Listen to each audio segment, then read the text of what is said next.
জীবনের প্রথম ক্যামেরার সামনে আসলাম ভালো একটা মনের মানুষের আশায়। আল্লাহ যেন আমার মনের আশা পূরণ করে। আসসালামু আলাইকুম আপু। ওয়ালাইকুম সালাম। আপু, আপনি এই প্রথম ক্যামেরার সামনে আসলেন, আমাদের প্রতিবেদনে আসলেন, আপনার জীবনে এটাই ফার্স্ট জি প্রতিবেদনে আসা? জি। আচ্ছা আপু, আপনি আমাদের অফিসে কি জন্য আসছেন? ভালো একটা মনের মানুষের জন্য।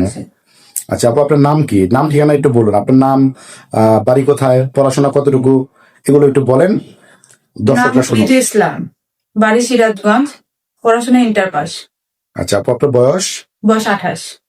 আচ্ছা আপু, এই যে একজন মনের মানুষ চাচ্ছেন, এই মনের মানুষটা কেমন হইতে হবে? মানে ওনার বয়স কেমন হইতে হবে, ওনার টাকা পয়সা কেমন থাকতে হবে, আপনার চাহিদাটা কেমন, সেটা একটু বলুন।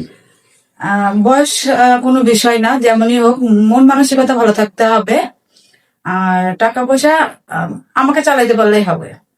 আচ্ছা যাক, আলহামদুলিল্লাহ। আপু, নামাজ কালাম পড়া হয়? করা হয়।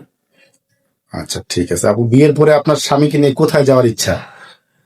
ঘুরতে যাওয়ার ইচ্ছা আছে, বা হজ করতে যাওয়ার ইচ্ছা, বা কোথাও বেড়াতে যাওয়ার ইচ্ছা? হ্যাঁ, করতে যাওয়ার তো ইচ্ছা আছে, বাকিটা আল্লাহর উপরে। মাশাআল্লাহ। ঠিক আছে, আল্লাহ আপনার মনের আশা পূরণ করুক। সুপ্রিয় দর্শক, ক্যামেরার সামনে ফুটফুটে যে বোনটিকে দেখছেন, বোনটির নাম হচ্ছে ঋতু ইসলাম। বোনটির দায়িত্ব যদি কেউ নিতে চান, তাহলে স্ক্রিনে দেওয়া যে নাম্বারটি দেখছেন, এই নাম্বারে হোয়াটসঅ্যাপ এবং ইমো আছে, আপনারা একটি স্ক্রিনশট পাঠিয়ে দিবেন, আমরা আপনাদের সাথে যোগাযোগ করিয়ে দেবো। অযথা কেউ ফোন কল করবেন না। ভালো থাকবেন। আসসালামু আলাইকুম।